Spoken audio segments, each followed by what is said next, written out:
Well. If it isn't another BND bonus here on the Black Print Network with A+ to your left and MC here to your right. Thank you so much for pulling up with us on the Black Print. As always, A+, how you feeling, man? Usually I'd be like, it's been a while since we caught up. We just saw you last week. Yeah, no, it's been good, man. You know, we just, like you said, we just chopped it up on the Black Print and everything's good, man. Just, you know, we're getting into the depths of fall. We just talked about Halloween a little bit behind the scenes. It's been so long since I ever thought about going to a damn haunted house, by the way. Like, I don't know the last time I even thought about visiting one, but it's been, you know, it's been a cool September into October, man. I'm trying to get right on my fitness journey here. I'm still continuing with that, and everything's going along fine. So how's it going with that? I mean, hey, I'm sticking to it, man. Like, for me personally, my Achilles heel is bread. Like, I love bread dearly. Mm-hmm. And it's been at least like 45 days with no bread. So that for me is like, you know, earth-shattering news, you know. Did the weight just shut off completely? Because that's how it was the first time that I was like, yo, maybe if I forgot what it was that I cut. It was like bread and rice. I remember there was one time I was eating like a lot of quinoa, and that's all I did. No bread, no rice. I just ate quinoa, depending on how you cook your quinoa, you blah, blah, blah. And the weight, it was just like 20 plus within like, I want to say a couple of weeks. Everybody's like, damn, you looking good, blah, blah, blah, blah, blah. And I was like, yeah, I haven't, if there's anybody that's a worser gym guy, please show them to me, because I can never fucking stay on schedule. But just changing my appetite like that ended up happening really quickly. Did that happen to you? Yeah, so I'd say I'm down probably in a month's time, a little over a month's time, like 20. I'm like down 20. That's good. 215, like 195 now. So yeah. Okay. Yeah, that's good. I gotta get back. I gotta get back on it, man. This is for one, a new month. So of course, thank y'all so much for tuning in for a new month. First episode of the month here for October here on the Black Print. So we thank everybody for tuning in. I gotta thank specifically the fucking printers. I know there's like 4 or 5 different spots that we have to thank y'all for now as we've tried to grow a lot of this. So thank y'all so much for those that are pulling up with another month of patronage on Patreon. Those that are pulling up and subscribing on YouTube, thank y'all so much. Our Apple Podcast subscribers, thank y'all so much. Brand new experience for the Apple Podcast listeners. $5 down, you get all of the Patreon exclusives that you get, the early access to the episodes that we drop each and every week, the B-sides bonuses. You don't have to drop that $5 immediately. We're giving a 1-week free trial to everybody that just wants to tap in. Tune into all the B-sides for 2024. There's a couple of them that you could tune into. All of the ones that we've dropped for the year are on our Apple Podcast page and on our Spotify page as well. But 1-week free trial for all of our Apple Podcast listeners that want to tap into B-sides on the Black Print. See if you like them. There's many behind the scenes combos that we have on B-sides. Those are all available for you on Apple Podcasts. Spotify listeners, we told you we got you. If the feed looks a little bit different, don't be alarmed. There's nothing that we're adding as far as anything paid. We have specifically combined our main feed, so all the episodes that you enjoy for free here on the Black Print, along with our patron episodes. So our B-sides, our early access, that's all available on Spotify. So you're going to see those mixed into the main feed. No need for a secondary feed. Once again, you can see all of our main episodes, all of our paid episodes on Spotify, and you can choose to do patronage on there as well. So thank you to all of our Spotify patrons as well. But there's some many good things that we have coming for the month of October. We gave some updates on the Black Print Studios that was coming. Might have been a little bit what's the word? Optimistic. Let's just say that. We're a little bit optimistic on our percentage that we had with what we were working on. We're getting close, though. We're getting close. The remote days of the Black Print will be over very soon. The studios are coming together very well. Our audio is coming together very well, which has been very exciting. We just got to do some testing towards that to be able to ensure that all of that is going to go well. But there's good things on the horizon. That's what I've been very excited for. So thank y'all so much, of course, for another month of patronage. Thank y'all so much for tuning into this bonus. There's going to be a lot more that's on the way. Last year was a big year for us in the month of October. Not only did we have the changes with AMP, but we also had our incredible Halloween episode. I don't know what we're going to do for costumes this year. I say every single fucking year that I'm going to do Nas and Belly, and then I fall out of love with the idea by the time that it becomes like October 20th. So I don't know. Have you thought of anything that you have to is there anything that you have to try and think of a costume for this month, Plus? Nah, and I haven't done one in forever, man. I don't even know the last time, to be honest with you, that I've dressed up on Halloween. I really don't remember. I You know, don't. you know what your best one? You know what your best one was? The one that you were just like, yeah, I'm proud of the amount of energy that I had to put into getting all the pieces together for this. I think the last one I did, it's been like years. I want to say I was still in St. Louis. My boy Q Hall. Mhm. We dressed up as like the robbers from Dead Presidents. I think that was the last one. Like that was like elaborate. You know what I'm saying? Yeah. That was had to be like 8 years ago. You know what I'm saying? At the very least. Was it a mask or did you do the literal face paint? We went Sting on him. We did the face paint. We went face paint. Yeah.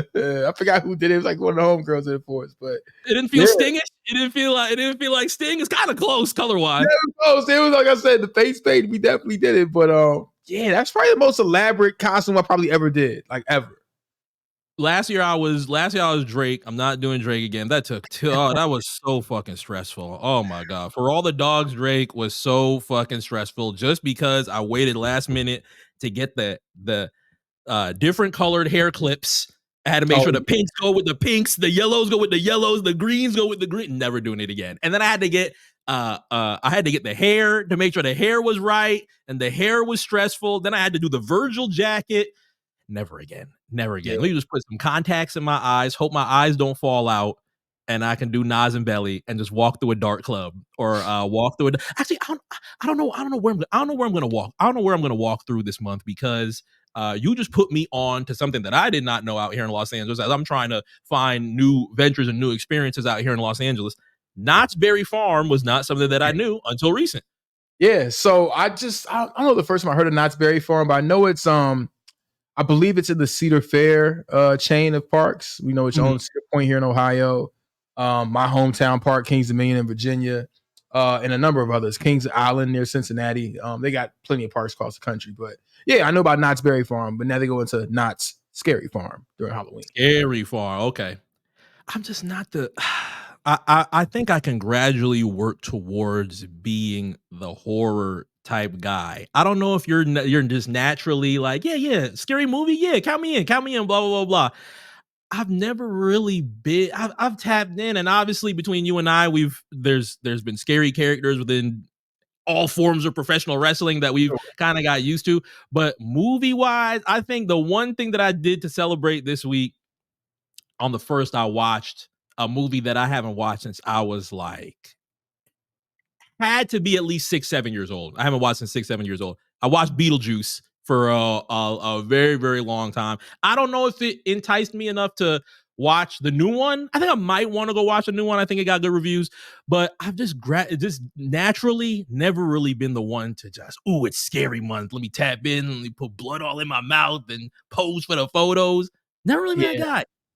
Yeah, I've never been that guy either. Like, I mean, I'm trying to think of like any scary movies I've watched I've been like legit scared of. Yeah, I don't know. Listen, man, like I probably had more nightmares about Cleo dying and set it off than more like watching scary movies. You know what I'm saying? Like, I'm being honest. Like, I can't remember ever being like terrified. Like Scream, I kind of found funny. And of course, you know, like the parody scary movie was hilarious to me, but hilarious. You, what's the Final Destination? Maybe Final Destination 2 opening scene, maybe, but nothing other than that. I can't think of nothing like. I'm trying to think what was the one that I saw. Crazy, you know what I'm saying? Yeah. I mean, the new Smile came out. Smile. I think Smile 2 is coming out either this week or next week. I might tap into that because the Smile was something that I saw with, of course, with Justin and Jess. Shout out to them. We ended up tapping in with that on how long ago was that? 2 years? 2 years ago we ended up seeing Smile. So I might want to see Smile 2 again just for the fun of seeing Smile 2.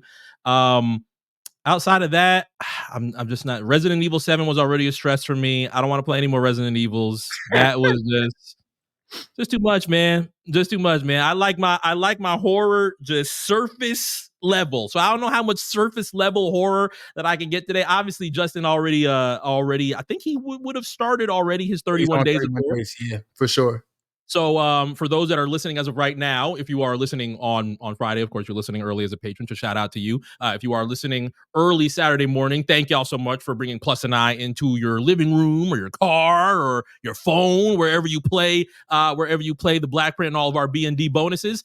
It's going to be a big Saturday afternoon for us because we're getting ready for WWE Bad Blood. That's going to be something that could possibly be as scary as Smile or Resident Evil because there is a very ominous original, thank God, no more blood, no more red Hell in a Cells, thank God, original gray Hell in a Cell is back. So there might be some horrific moments, but I don't know just yet what is to come or what to expect because WWE is throwing so many different things that might happen, guests that might come by, attractions that they're just being a little tight-lipped about. So I think Saturday or today specifically is going to be a big show. Are you gonna? I didn't even ask. Are you gonna be out there in Atlanta today? Nah, I wish I had tickets to that, man. I definitely would have pulled up. But the B shows now are so important. They're so important to WWE that they're now getting their own stores. Like, they used to be only like reserved for like SummerSlam, WrestleMania, maybe Royal Rumble, maybe Survivor Series even. But now, like, Bad Blood has a store in Atlanta. Wow, I think it started today actually in Atlanta, and then going through probably Sunday. And that was unheard of for a show that was considered, once upon a time a B show. Started out as an in your house. So yeah, I just shows you the power of WWE and how hot they are right now. That they're just making money hand over fist. And they're throwing many different Hell in a Cells on the WWE Vault page. So if you are as big on YouTube as we are, they're throwing many things onto the WWE Vault. They've already thrown Undertaker and Shawn Michaels, the 97? So 27 years since the first Hell in a Cell. That is available on YouTube. It's censored. So if you want to see Michaels, if I can, I was just about to try and do the Jim Ross and say, Michaels Cram just got cracked. If you want to see that, it's censored. They're just gonna go right, pause. And you see Michael's on the floor. One thing about the arrival of the Hell in a Cell, though, like it made like the regular old school blue cage in the WWF like irrelevant immediately. Like it was the next time I saw it.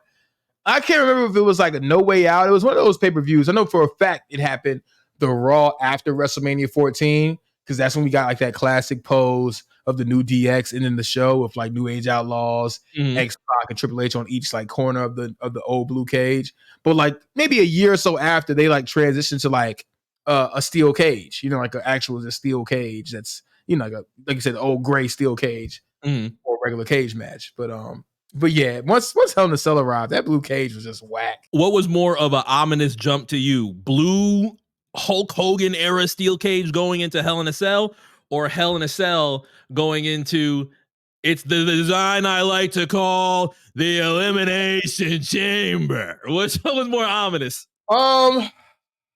Wow. I'd probably have to go Hogan blue cage in the Hell in a Cell. Yeah. It's more dramatic. Like Elimination Chamber is a hell of a structure. And and furthermore, it stood the test of time, which a lot of people probably think wouldn't have happened. So I mean, shit, we're like at least 22 years into the Elimination Chamber. I think what 02 was his first year.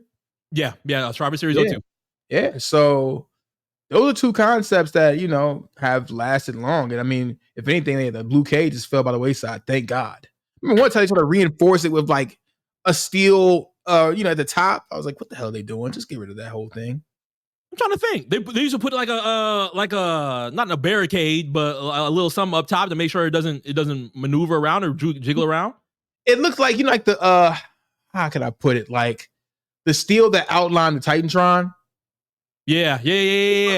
On the top of like a blue cage one time. That design lasted like one time only. I want to say maybe Breakdown 98. I gotta look that up. That was Austin, Undertaker, and Kane, I think. I want to say, I forgot. Yes, that's exactly what it was. It was The Rock versus Mankind versus Ken Shamrock. Oh, and they had that. Let's see if I could find a good picture of the top of it here.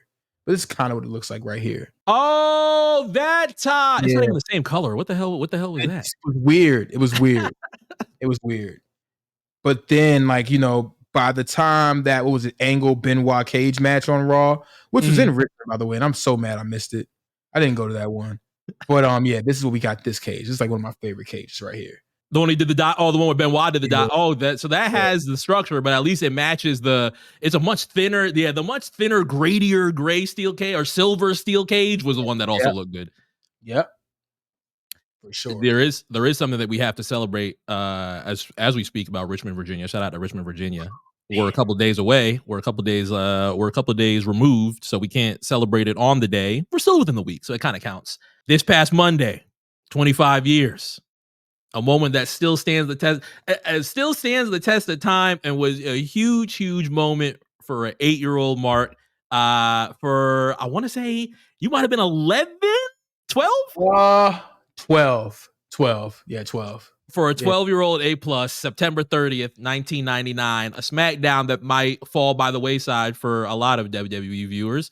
But for me and Plus, life-changing moment as the British Bulldog, which I wasn't the biggest fan at the time. Fought Triple H, a person that I hated with every single bone I had in my 8-year-old body for the World Wrestling Federation title. The Rock's the special guest referee. And if we say something as easy as 1, 2, here's 2 now. It doesn't matter. Almost like 3. Oh my God. That was an amazing moment to watch live, man. Bulldog gets his ass whooped. The Rock has a fresh black tee straight out of, I don't even know. I'm not going to try him and say it's from Target. It definitely looked like a designer tee, designer slacks. Did y'all have Harold Penner in Florida? Like in the mall? Harold Penner? Harold Penner's Man of Fashion. That looks like he bought that fit directly from like Harold Penner. It was like they had now and later gators in there and everything.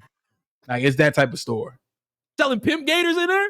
Oh, for sure. Definitely. That was all Harold Penner swag right there. Yeah, I don't think we had, if there was a spot, let's just say Wellington Mall would have had pimp gators. No, I don't think so. Maybe Palm Beach Mall would have had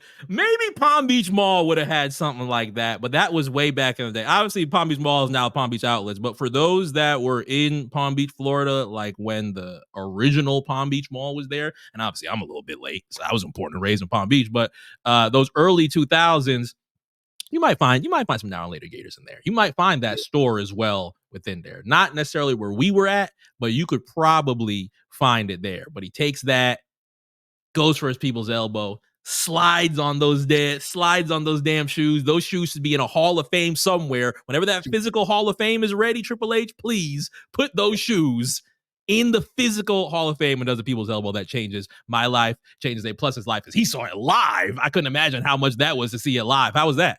It looked cool in the moment, but did I know it was gonna be iconic? You know, I can't say that.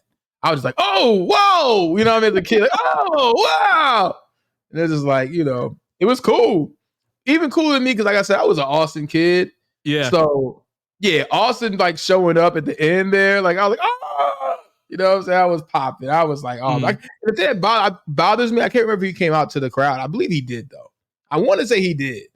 After, because you know the show goes off the air with him kicking Triple H's ass backstage. Yeah. But I want to say he came out and saluted the crowd and, you know, probably drank some beer or something like that. But I really can't remember. I want to say that they're probably, I'm trying to think of a scary moment between Austin and Rock. I don't think you were scared at a moment where you had to hear, here lies this piece of trailer park trash. That wasn't scary. That wasn't scary for you when you seen Austin just off the thing, right? I rewound that Raw like a couple times that night. Like, I'm not gonna lie, I'm not gonna sit here and bullshit. Yeah, I definitely rewound the tape because I used to tape Raw every week by that time, and I had to realize that he fell flat. So it was like a dummy. You know what I'm saying? I had to see it like on the 5th rewatch because I mean, watching it the first time, you go to hell, and then you just see him go, "Oh my god!" Oh my god! You know what I'm saying? He can take this to hell with you. He threw the belt. Yeah. I was distraught for like 15 minutes, and then, like I said, you had to find out on the following Saturday's Live Wire what happened. Like, you know what I'm saying? It was no like WWF.com update that I remember. All I remember is Michael Cole saying Austin swam to shore, so we'll see if he's gonna be there this Monday. You know what I'm saying? Like, didn't know otherwise. I've been so accustomed now to just seeing blurred out hotline numbers on Peacock just off how much ECW that I've been watching. I'm literally I'm not in that September 99 area that we were talking about as far as like sliding people's elbow yet. I'm getting close, really, really close to fall 99 ECW, but I just finished Living Dangerously. Funny enough, if there was any wrestling promotion to scare you, I'm not really getting too scared of anything. Nothing's like, oh fuck, to me as of right now, because obviously we've seen more than enough documentaries on ECW to know like what the huge moments were and yada yada yada. I think the one thing that has surprised me most, and I'm like, are ECW fans that fickle? Like, I don't really know just yet, but I can't really blame them because RVD has held the title, the television title, for now a year or so. That when he fights Jerry Lynn, and I hear new FHO, new FHO, I'm like, you sons of bitches, y'all sell out RVD like this for I'm not gonna say Jerry Lynn's not nice because Jerry Lynn put on an amazing match with him at Living Dangerously. I'm just like, damn, that's how quick it goes. You have a year with the TV title. Granted, RVD's gonna move into something much bigger. I'm sure. I haven't really read when or where he gets the ECW heavyweight title, or if he gets the heavyweight title. But Jerry Lynn is now definitely making a name for himself to where all of the people that are leaving ECW for a lot of money, because ECW is clearly running out of money in certain cases. To see those names of what is now being propped up by Heyman as the new blood of ECW has been very exciting. I can't remember his finisher. It was Cradle Pile Driver, right? He just did the first package pile driver to Tajiri. Tajiri's still wearing blue ass tights. He's not wearing the black. He's not wearing the black yet. So I'm like, damn, when the fuck does he put on the black tights yet? Maybe he has to turn heel or something. Because right now he's still fresh, baby face, doesn't talk. I've seen him fight Super Crazy 9 times at least. Super Crazy catches him every single fucking time I watch it. And I'm like, damn, could Tajiri get a dub? So I'm waiting for Tajiri to get a dub. He's still Yoshihiro Tajiri at this point. I know they're calling him Yoshihiro Tajiri, but it'll say Tajiri on the name, and I'm like, oh, okay. Is Heyman trying to tell us, hey, let's call him Tajiri? Yeah, I was to say, right, because by the time he gets to WWF, he's definitely just Tajiri, and then Austin calls him my favorite, Tajiri. He's like, Tajiri, Tajiri. I'm like, oh my god, the William Regal days. Yes, Triple H.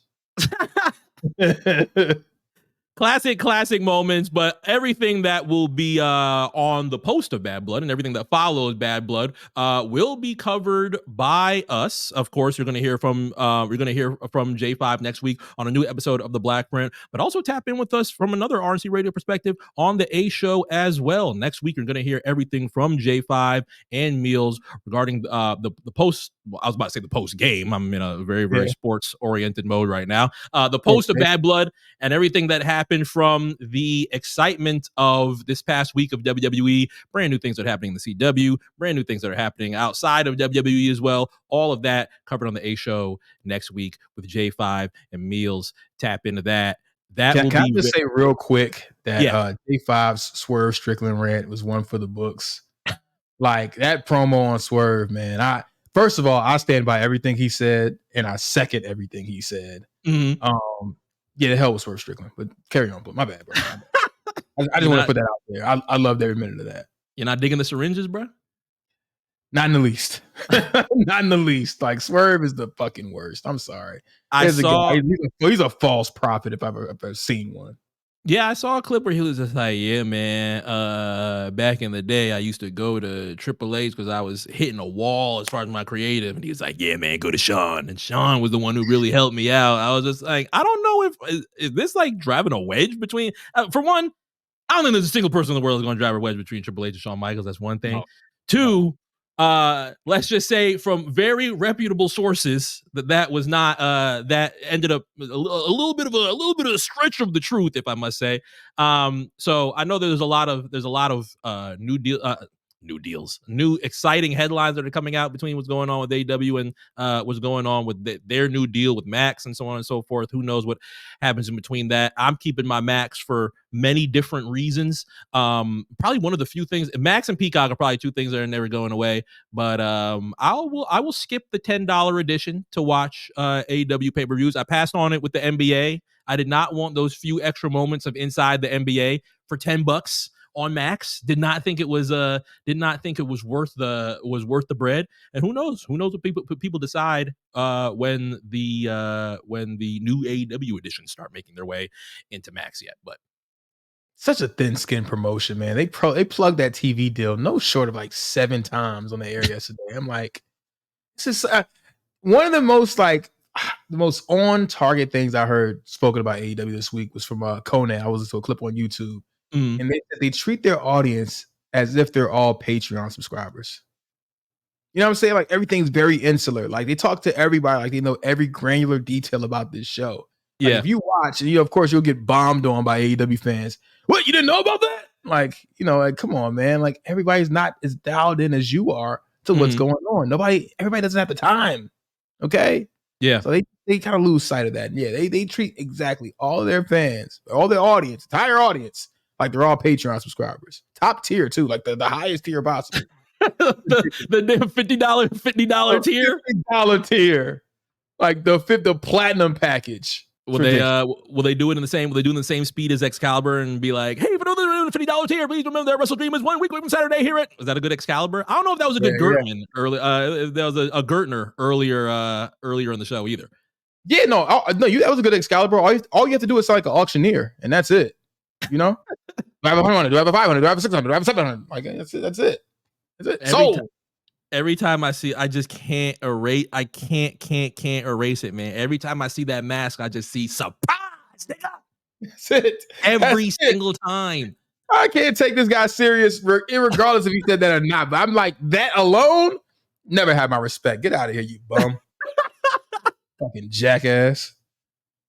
Well, there are people that are going to have a lot more respect from a sports perspective, at least between what we've been watching. We are now in a mode where we're now in a season where it just feels like there's too fucking much to tap into on TV. It's always that fall period, going into the holidays, going into the new year. WNBA playoffs are on right now. I'm just going to say, shout out to the Aces. I hope the Aces can be able to clean this up. 3-peats are fucking hard. I can't underestimate how difficult it is when you have 0 North American teams in the past 22 years not be able to 3-peat.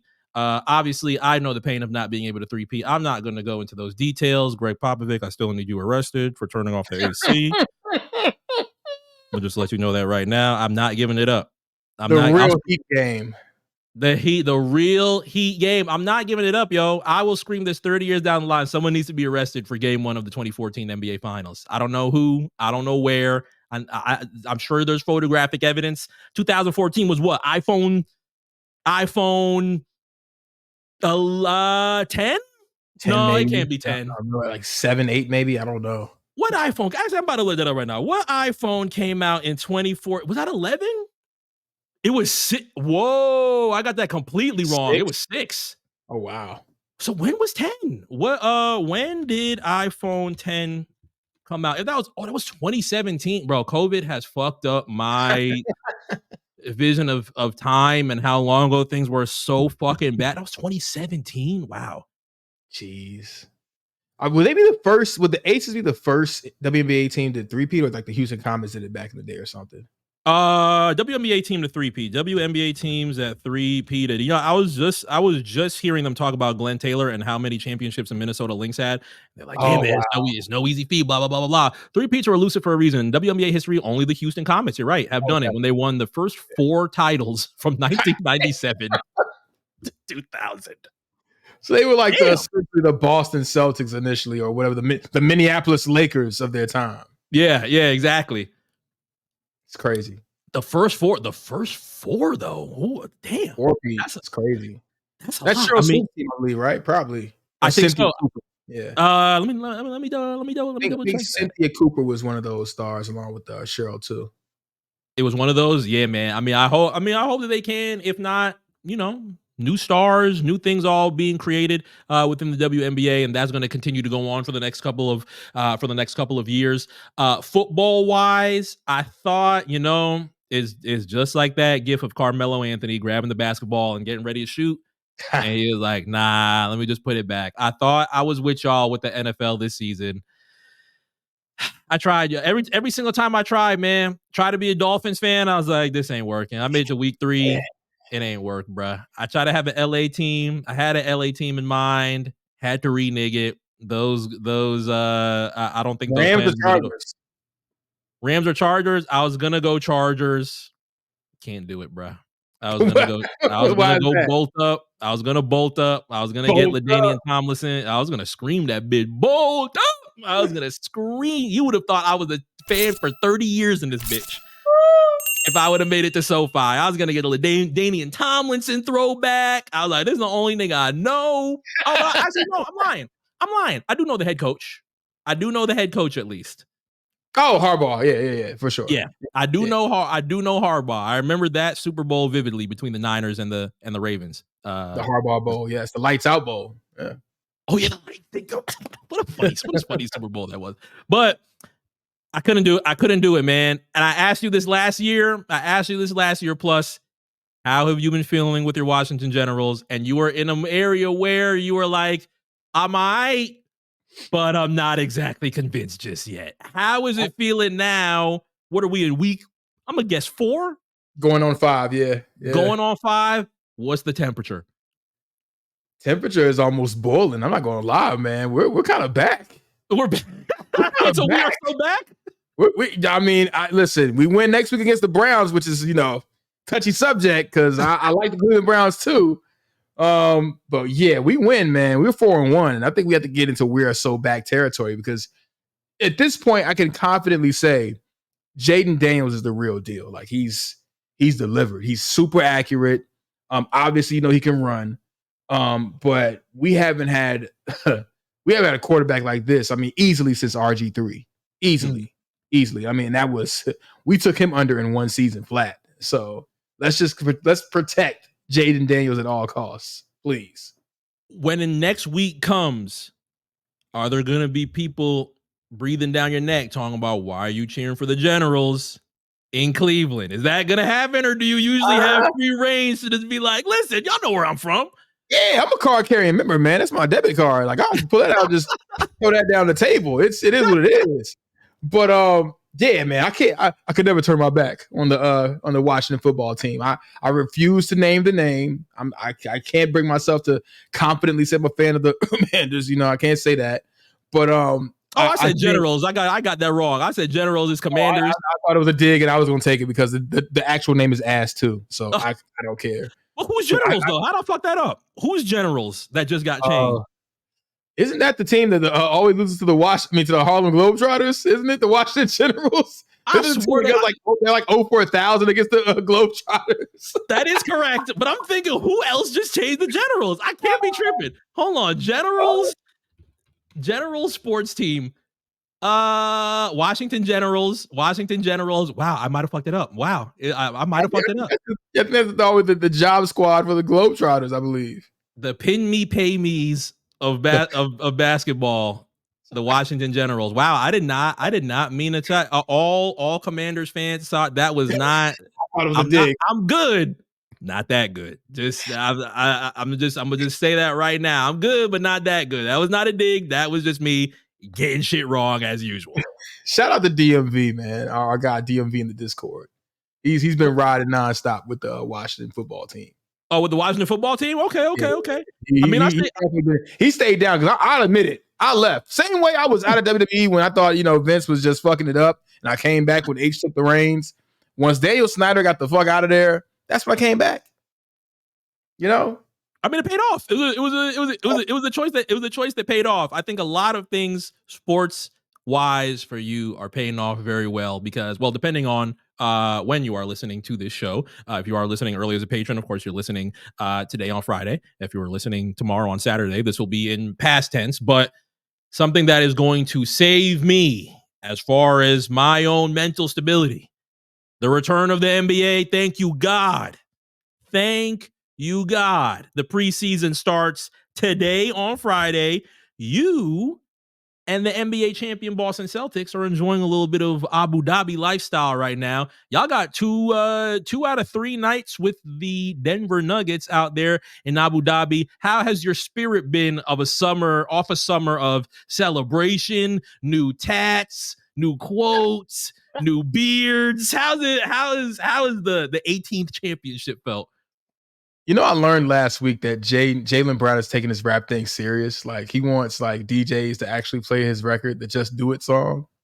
Like, you know, Jaylen Brown Just Do It? yeah, he has a actual song that has been like actually in my inbox, like, you know, with the rest of the songs for airplay. It's like Jaylen Brown, like, I need you to like focus, bro. Like, focus. This is where it's almost time for the season to start. You should have got this off like July. Okay. Yep. It's time for you to get focused. All right. I'm excited, man. Like, I got one of my mentors, my big homie. He's really a Knicks fan. And he's like, you know, over the moon right now. Like, he's really happy about Cat being there because he one of the guys that couldn't stand Julius Randle. And poor Julius Randle. He's I guess in the first presser, I saw the quote. I didn't see the video where he said, like, I feel like I was wanted going to Minnesota, which basically means like, yeah, they basically kicked me out of New York, the fans and, you know, team alike. But Yeah. I don't know. You know, I feel like, you know, the Knicks are going to be in Boston for the ring ceremony, which I love. So, you know, we can dust them off night one. Because, you know, nothing more satisfying than like tempering Knicks fans' expectations. Because, you know, it happens very fast with them. It happens so fast. Like, you know, one thing happens and, yo, we back, baby. We back. It's the Knicks. Yo, okay, then you should have came to the Knicks. Like, you know, all that nonsense. Yeah. You know what I'm saying? I'm sorry. There is some quit in New York. I'll leave it at that. I would be, you know what? As much as I still have a little bit of pain from this past playoffs, I would actually be all right if I watch Celtics Knicks and I see the Knicks just humbled just a little, just a little bit. I know Atlantic Division is gonna be an interesting story this year because y'all got y'all got changes to the Raptors, y'all got changes to the Nets. And of course the Philadelphia 76ers, whether or not people are buying what's going on between Paul George and Embiid, and of course everything that has been going on with Tyrese Maxey and the Philadelphia 76ers and the improvements and the MIP nominations and all of that within that. A lot of good things that are going on between the stories of what's going to happen in the Atlantic Division. But I think preseason is going to be able to kick off something that is going to make me so happy because for the past couple of years, I just feel like the NBA has been getting things right storyline wise. I think storyline wise throughout the season, it's been very exciting just to be able to tap into everything from the Eastern Conference, the Western Conference, the drama, the suspense, the basketball. I think they're not gonna. I highly doubt that this would be a season that things fall back and things get reverted as far as like, oh my god, same thing that happens with the NBA every single year. This happens, this happens, this happens. I think the new champions and the new faces that have been created between the past few years of new champions have done a lot for the visibility of the league. Obviously, we're playing preseason games in Abu Dhabi. I think visibility is something that M Silver is definitely working on as far as making sure that NBA continues to be a very, very strong global game. I mean, look at the media rights, man. I mean, we talked about this extensively throughout the year. Yeah. But when that goes into effect next season, and you're gonna have what is that? I guess 3 nights out of the week, you know, on broadcast television, like across NBC and ABC, that's starting to get very NFL like, far as visibility goes. So yeah, it's gonna be massive. You know, when those rights kick in next year, it's amazing. It's almost like how WWE has mirrored their distribution. How NBA had a streaming package, a broadcast package, and a cable package. That's exactly what WWE did. I think that's damn near what you have to. I think that's what everybody is feeling like they have to do right now to survive. As far as like big sports conglomerates, obviously WWE is now really putting itself into a huge area of being more of a sports conglomerate than it would have been if the story happened 10 years ago or so. And obviously the NFL is going to continue to build. The NFL is really going nowhere as far as their place as numero uno in the country, but NBA wants a little bit of a piece of that, if not try to eclipse that. And it's going to take a shitload of work. Obviously, you know, Super Bowl numbers are not anything that is going to be very easy to try and get towards. But you know, NBA wise, I think they're putting in a lot of good work in what is to come. And I think Miami Heat wise, I'm in a much different space. I'm still going to I want this change so bad, man. I just don't think I could do it, man. I just don't think I could do it. Let me ask you this in the spirit of recut. Your favorite, I guess I'm going to ask here, and it's in terms of series. So your biggest sports win or team win as a fan, and your biggest team loss as a fan in the NBA playoffs. Loss is easy. Loss is for me. It's easy too. But go ahead. Loss. I really don't think anything is going to be more embarrassing than June 12th, 2011. That was just embarrassing, man. Like honestly speaking, like, you know, it's what like, did the kid say? Good game. What did the kids say when they're going off the court? That was Heat Celtics. That was Game 5 of Heat Celtics when Paul Pierce hit the 3. He's like, I'm cold-blooded. I was like, you son of a bitch. I was so fucking mad.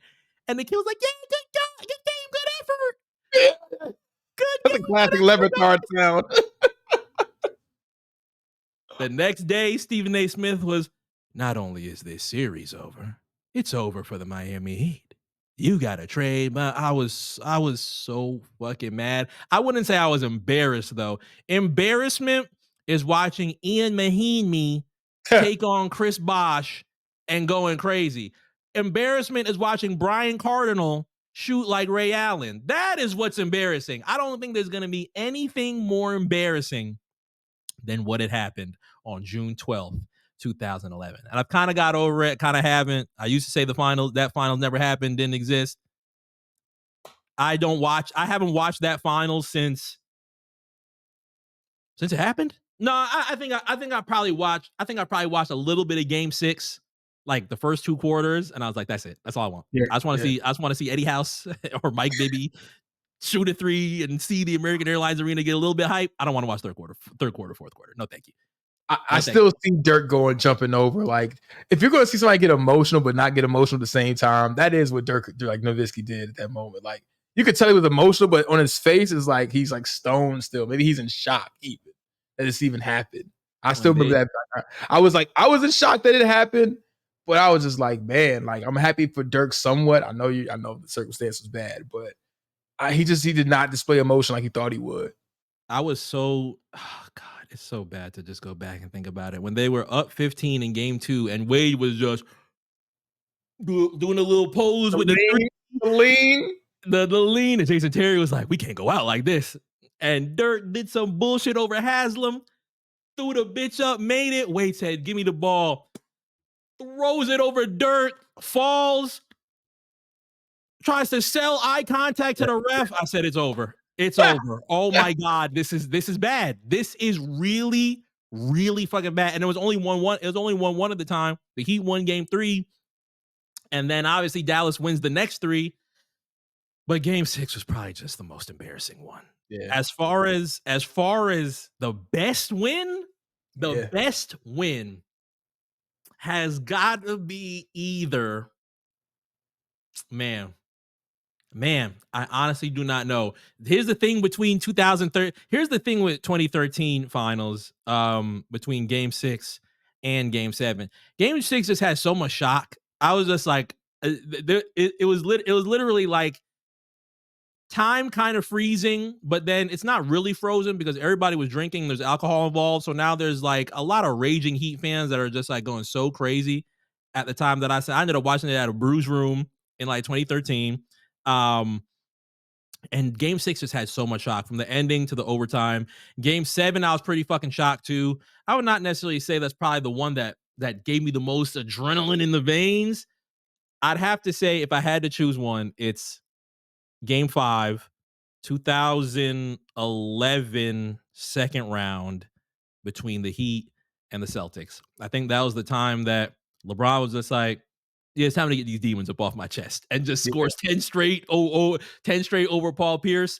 And I'll never forget the call. It was Kevin Harlan, James over Pierce, the biggest 3. And Harlan goes, "That might be the dagger." And LeBron's in the camera like, and the alarms going off. Yeah. And you just see him go, like, I've never felt more adrenaline. Like they zoom in on his face. Yeah. And just the alarm going off. That's probably one of the NBA's most underrated shots or things that they don't put in video packages that I wish that they did. Oh, I remember that. I remember the zooms. The zooms hurt. I remember that. I remember that vividly. For me, easily best sports loss, 2010 Game 7.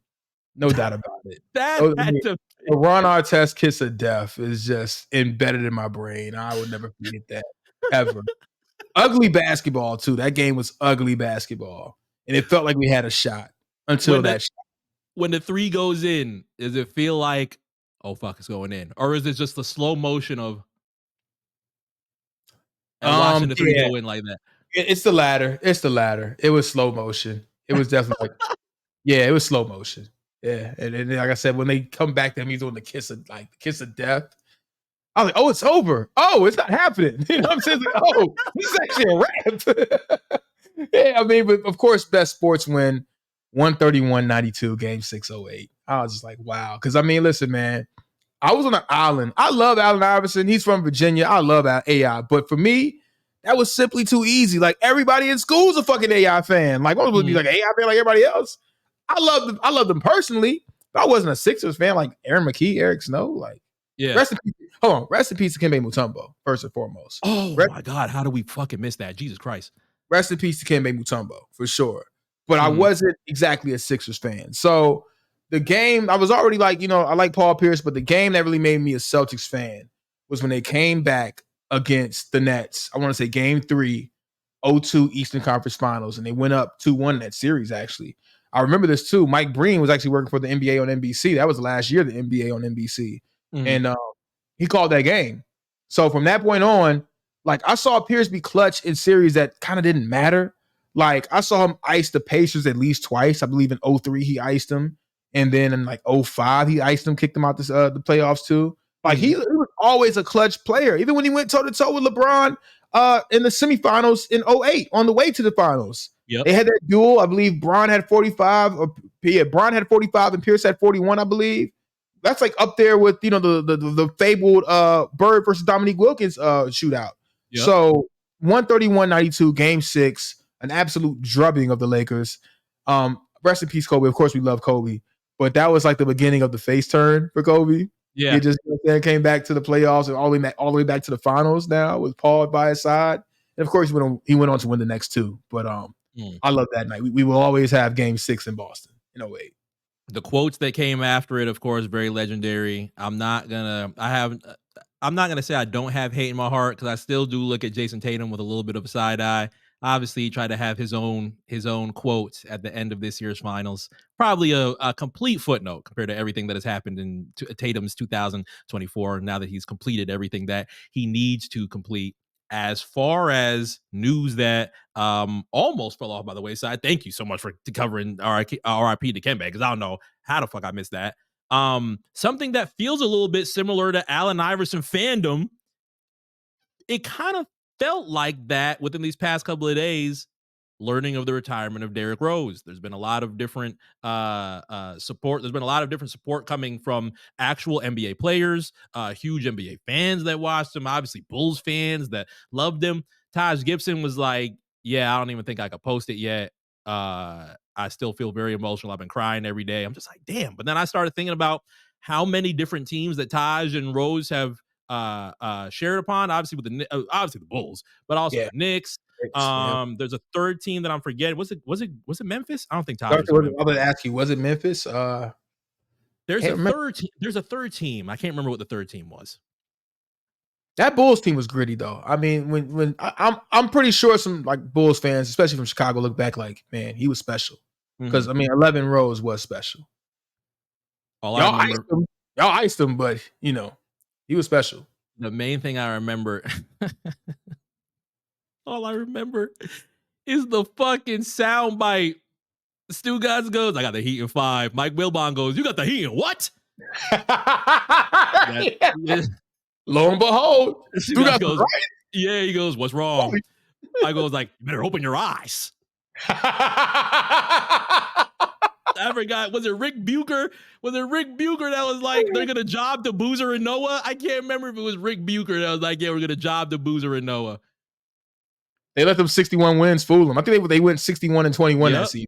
Yep, I mean, 61-21. That game one where Taj Gibson dunked on Wade, and everybody was like, "Ooh, it's over! Oh my god!" I was like, "Okay, all right." I just remember, and that's the ball game. What a comeback for the Miami Heat! I have that. I have that damn near. It used to be embedded in my brain 100%. It used to be embedded in my brain 100%. As soon as you start the shh, Stugotz, listen. That's Mike Wilbon. That's Rick Bucher. That's the sound of all of Charles Barkley's rings when you put them on a table.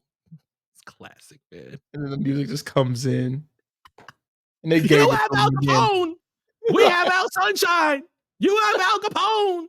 We have Al Bundy Grass. You have Al Capone. I forgot what the third one was.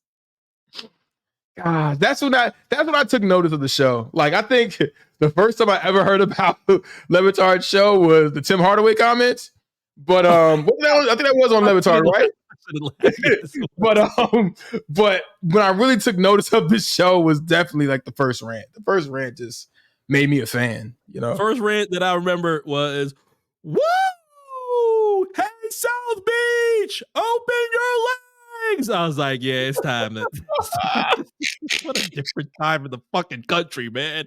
Yeah, you listen back to some of those old shows, like, man, the shit they got away with is like, man, it's crazy. Would never happen. And this is AM radio, mind you. AM radio. Not like it's late at night, not like it's Howard Stern.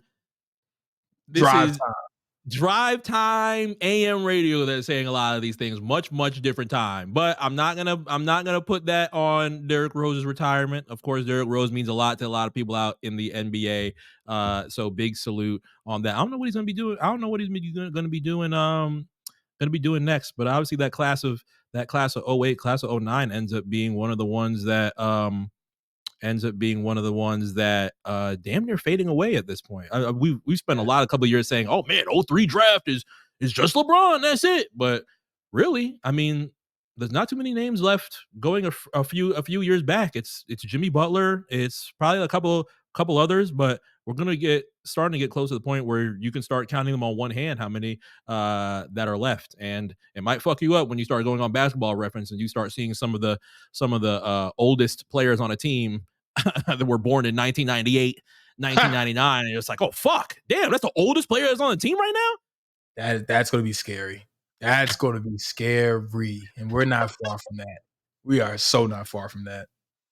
Not far away from that at all in sports, but hopefully, Miami Heat wise, I'm not going to put anything in the air as far as what is going to happen this season for the Miami Heat. I already have positive vibes knowing that Jimmy Butler came back with his traditional hairstyle. I hated talking about hair, about Jimmy Butler throughout the majority of the year. I'd like to talk about basketball. I'd like to talk about wins. I'd like to talk about the advancement of Bam Adebayo.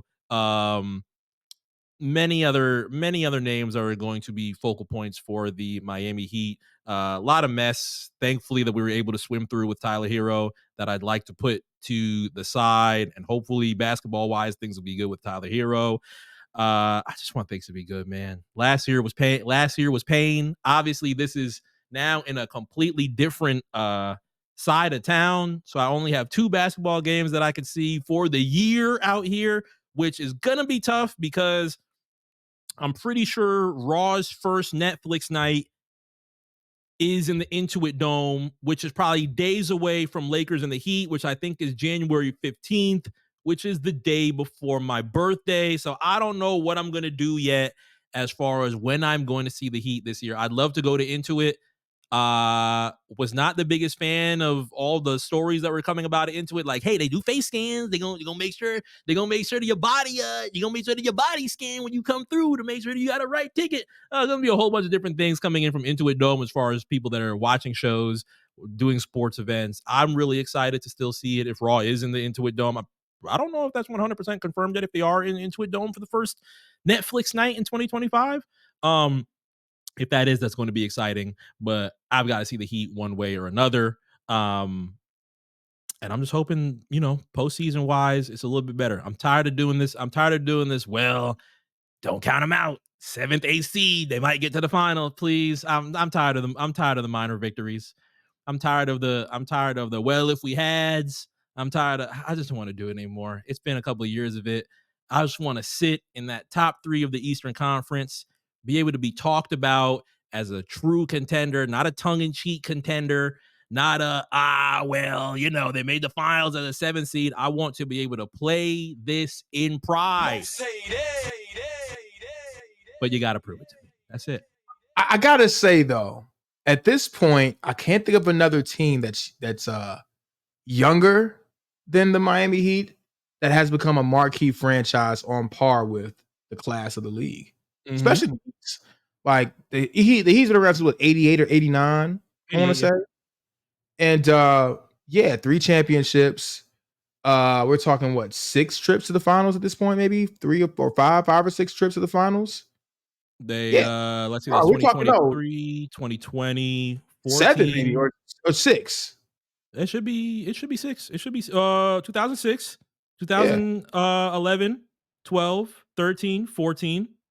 That's 7. That's 7. Because he did the 2 with Jimmy, right? Yeah. So 7 trips to the NBA finals. Yeah, man, that's a marquee NBA franchise if I've ever heard of one. So I have faith that whether it's with or without Jimmy, the retooling is coming and the re-up is coming. So I'm not gonna be sticking the mud.